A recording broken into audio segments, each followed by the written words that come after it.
Hi everyone, welcome to our channel Journey to Freedom. My name is Shishir, and today I'll be talking about the one app that generated nearly 100,000 US dollars in extra sales for my Shopify store in 2019. So stay with us till the end of the video to learn exactly how I implemented the features of this app to create this sales. And if you like what you're hearing, make sure to subscribe to our channel to stay in touch for updates. So let's get right into it. So this one app made me nearly $100,000 in extra sales in 2019. What are we talking about? We're talking about Zipify one-click upsell. So this app, as you can see here, generated $96,419 in extra revenue for our Shopify store in 2019. And I'll show you this on our store itself. You can see this app here, Zipify one-click upsell. As I load this up, you'll see it cumulatively has generated this much extra revenue for me for our store, which wouldn't have been there if I was not using this application. So what exactly is Zipify one-click upsell? Zipify is all about funnels. Funnels.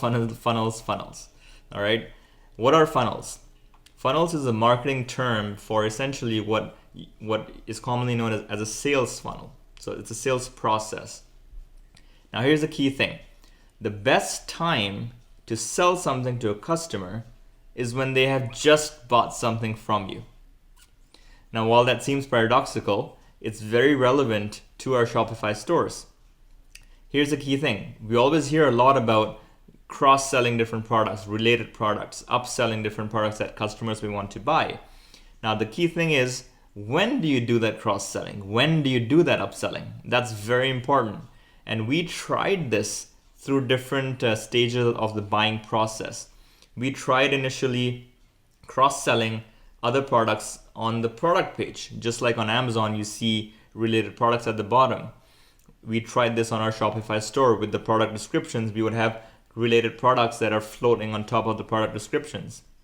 We found that did not work as effectively because it distracted the customer from the original product that he was there to see. We also tried upselling on our cart page. So on the ad, once you add to cart, once you go to the cart page, we tried an upsell over there through an app called in-cart upsell.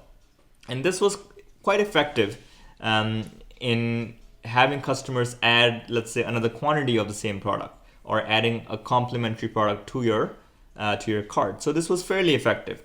But in our experience, what worked best was a post-purchase upsell through the Zipify application and also a cross-sell.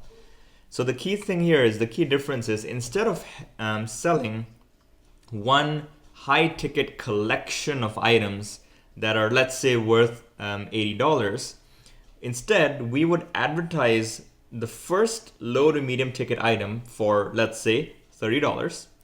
Then we would add or show a $20 upsell only after the customer has purchased the first $30 product. And then we'll show them another $30 upsell if they choose to purchase the first upsell. Now what you'll see when you try to implement this strategy is you'll see higher conversion rates, and overall you'll see a higher average order value compared to if you were not using a funnel methodology. To give you an example of our store, of how we implemented this on our Shopify store, our initial product price was $25. It's a low ticket impulse buy. Our first upsell, which was a complimentary product, was priced at $29.25. And this actually generated nearly a 20% conversion rate on that first upsell, which means that out of every 5 customers that saw the first upsell, one of them chose to buy it.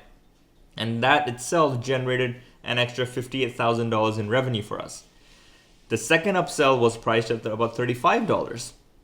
This was a better, more exclusive version of the same original product that they bought.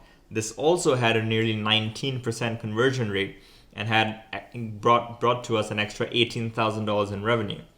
We even had a third upsell, and this was sort of the ultimate package, ultimate product in our product line. And this was worth $75. And here too, we had about a 5% conversion rate. So naturally, the conversion rates will drop as you go through the funnel. But the point is, each step in the funnel was bringing us extra revenue that we would not otherwise have seen. And this is what resulted in our average order value increasing from less than $25 in the beginning of 2019 to nearly $50 in late 2019, which is a huge improvement in average order value. Now here's the key thing about the customer psychology, how the customer thinks. The initial lower price that they see in this funnel implementation entices them to buy because it's sort of more of an impulse buy. It's less than $30. So your conversion rate will increase because you're selling a lower ticket item. And the key thing is that you should not interrupt that customer purchase process with cross-selling and upsells before they purchase that first product. Now, once that first product purchase is complete, that is the best time to sell them something else because they have trusted you enough to purchase something from you. So that's the most logical point where the barrier to the customer buying something else is the lowest, when they've just bought something from you. So after the purchase, you then show them an exclusive deal that is only available to past customers, which is them. And that's a deal that they'll not see anywhere else again. And it's a one-time offer that they'll only see in that funnel. So that is what creates a sense of urgency. And this is a great way to test upsell, cross-sells, and complementary products, even downsells.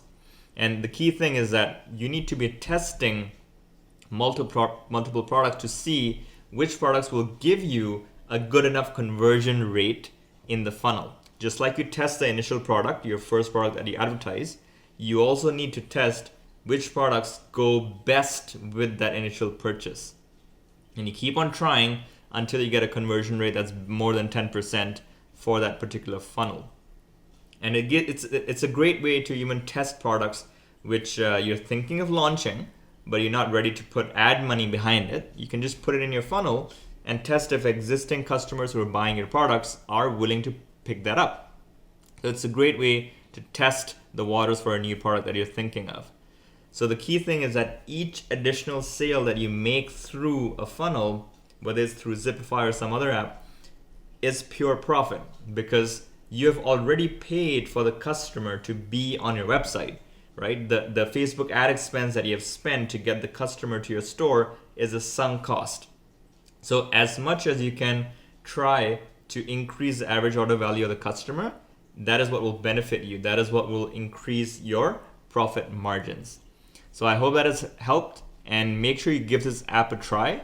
And if you'd like, there's a link in our description that you can click on to give the app a try. If you like what you heard, make sure you comment in the video below and hit the subscribe button to continue receiving some awesome content.